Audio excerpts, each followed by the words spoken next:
Eco & Co vous est présenté par la Banque privée du Crédit Agricole Nord-de-France.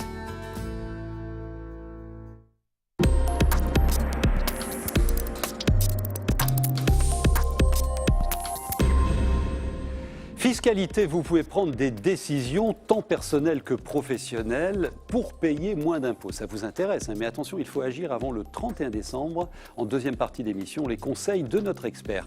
Et tout de suite, des étudiants qui entreprennent. Un étudiant peut développer un projet de création d'entreprise tout en faisant ses études. Et pour l'aider, il y a les Hub House. Je vous y emmène tout de suite.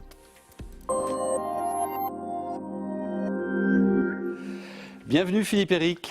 Merci. Ça va bien ? Bonsoir. Et vous, très bien ? Bon, bah oui, ça va plutôt bien, puisqu'on va parler de développement. Absolument, une vision plutôt Et optimiste. d'esprit d'entreprendre. Et ça, c'est plutôt pas mal. Le réseau La Suite dans les idées fédère et coordonne plusieurs organismes dans notre région qui mettent en œuvre des actions sur le terrain pour sensibiliser à l'entrepreneuriat et notamment auprès des étudiants, et c'est le sujet de notre rendez-vous. Alors, vous avez mis en place des Hub House, il y en a 7 dans la région. À quoi ça sert ? Alors très concrètement, un Hub House, c'est à la fois un lieu d'accueil et c'est aussi surtout des équipes dans toutes les universités en région, sur la métropole lilloise, sur le littoral, etc. Tout étudiant qui a un projet a la possibilité d'être accompagné dans son projet de création d'entreprise ou d'activité, parce qu'il peut s'agir d'associations également. Dans quelques instants, on va aller sur l'un de ces 7 Hub House. Oui. Vous représentez, vous, la maison de l'entrepreneuriat. Alors, vous menez beaucoup d'autres actions pour développer l'esprit d'entreprendre chez les étudiants. Qu'est-ce que vous faites ? Alors, absolument. Alors, pour développer leur esprit d'entreprendre, d'abord, il faut les sensibiliser à l'entrepreneuriat. Les sensibiliser, c'est simplement leur dire c'est possible aujourd'hui d'entreprendre en région. Et quand on est jeune, et quand on est étudiant. Même si on n'a pas d'expérience ? Absolument, même si on n'a pas d'expérience, parce que l'entrepreneuriat, c'est avant tout une question de motivation. Avant l'expérience. La motivation. Oui, absolument. Alors, des actions concrètes que vous menez, 1 ou 2 exemples ? Alors, des actions concrètes, généralement, on procède par des actions, on va dire, de simulation de projets de création d'entreprise. On leur donne un thème. Ouais. Alors, c'est pendant une journée, une demi-journée, ça peut prendre une semaine. Ça se passe dans toutes les universités. Toutes, aujourd'hui, font des actions de ce type-là. Et on plonge les étudiants dans des exercices de simulation. D'accord. Combien d'étudiants vous réussissez à toucher, là, dans notre région, sur l'ensemble des universités ? Sur une population en région d'environ 160 000 étudiants, annuellement, on est à peu près à 25 000 étudiants sensibilisés à l'esprit d'initiative, l'esprit d'entreprendre. Et après, combien continue l'aventure pour aller jusqu'à un projet ? Alors, combien continue l'aventure ? Environ, je sais que dans les Hub House, on en compte à peu près 300 qui sont vraiment accompagnés de manière opérationnelle.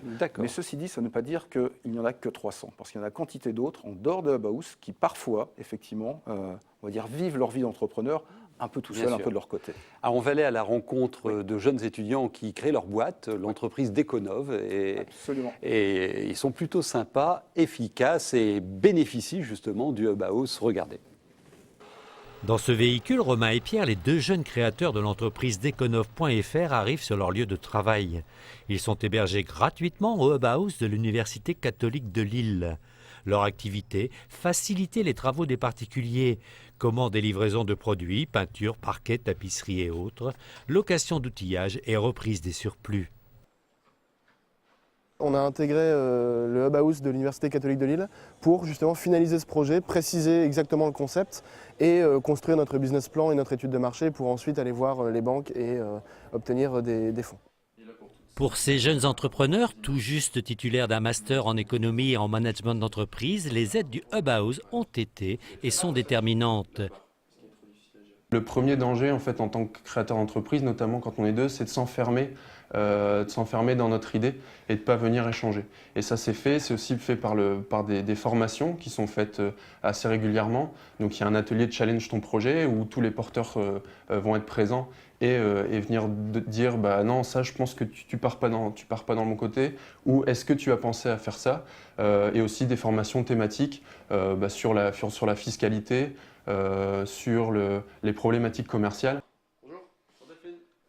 Aujourd'hui, Pierre et Romain sont à la tête de leur petite entreprise, un projet mûri au cours de leurs études et conforté au fil des rencontres.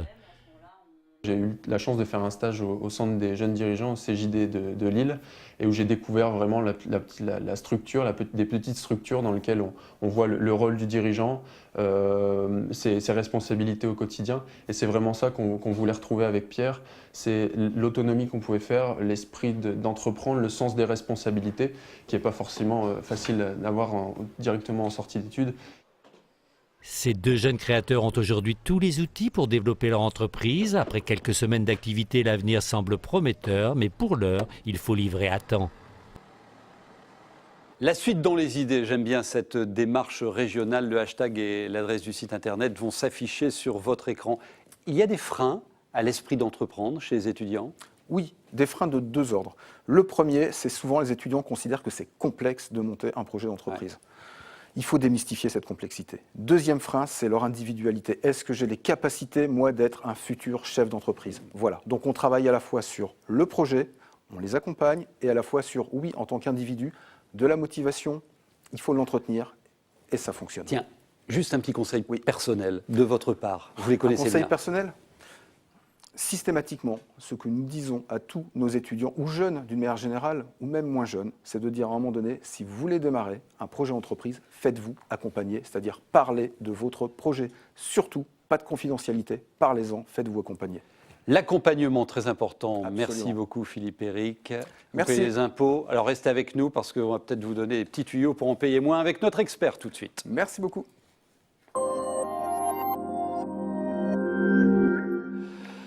Comment ça va Grégory ? Très bien, merci. Vous m'intéressez là aujourd'hui, puisqu'on va parler de nos impôts en tant qu'entreprise et en tant qu'individu. Peut-être que vous allez nous dire s'il y a des choses à faire, mais il faut les faire avant le 31 décembre, c'est ce que je disais dans les titres. Vous nous ramenez le chiffre, on va le commenter.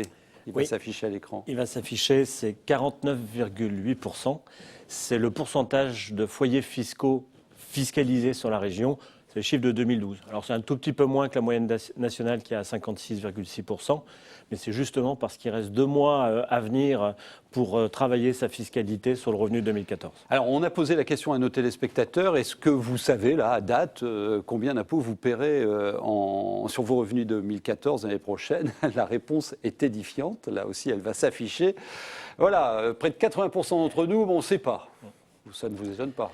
Alors ça conforte le constat qu'on faisait, donc ça ne nous étonne pas parce qu'on constate qu'énormément de personnes découvrent très tardivement leur fiscalité, alors que ce soit leur fiscalité sur le revenu personnel, mais aussi la fiscalité professionnelle. On va commencer avec la fiscalité personnelle. Quelle décision je peux prendre ? Malheureusement, on ne peut pas agir sur son revenu. Donc, c'est côté réduction. Moi, j'aimerais qu'on me l'augmente. Mais oui, mais ça ne dépend pas que de nous. Voilà. Donc, c'est côté déduction, crédit d'impôt qu'il faut regarder. Alors, il y a un certain nombre de dispositifs, on ne va pas tous les citer, juste quelques-uns.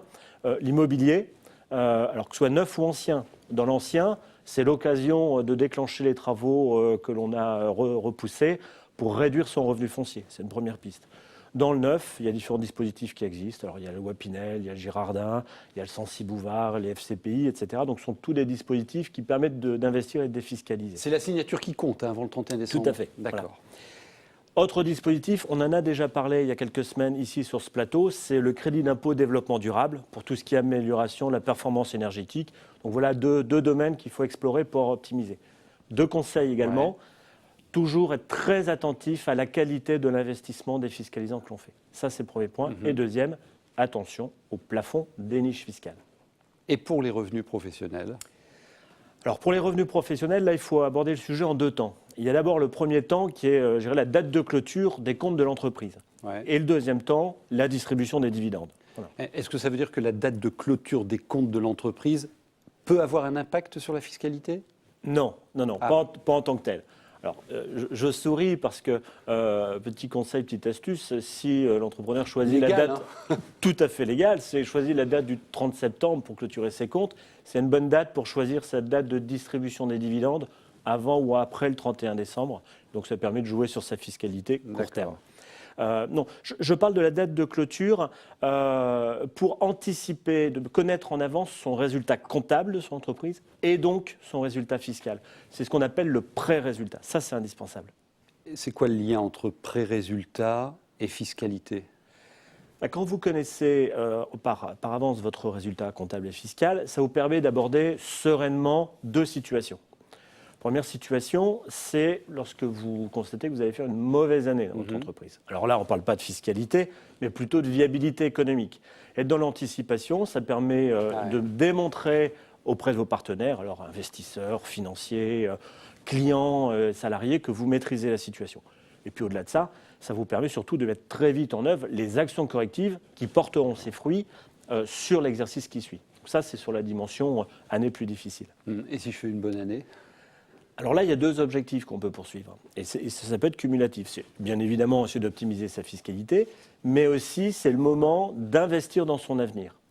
Alors quand je parle d'optimiser sa fiscalité, alors là on pourrait détailler des tas de décisions de gestion qui permettent d'optimiser sa fiscalité, rester sur des taux réduits d'impôt sur les sociétés, etc.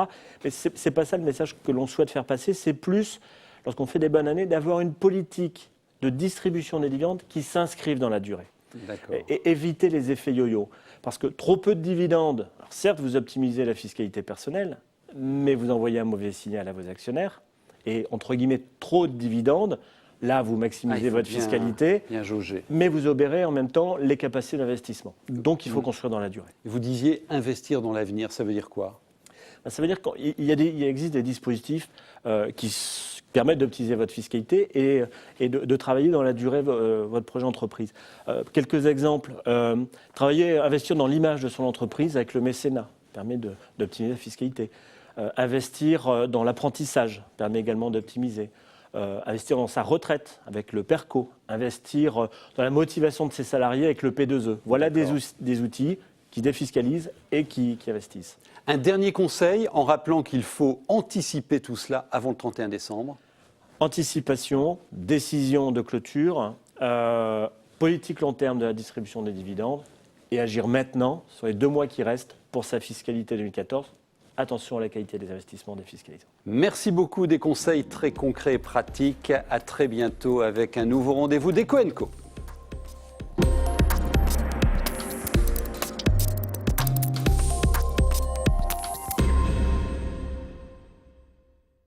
Eco & Co vous a été présenté par la banque privée du Crédit Agricole Nord de France.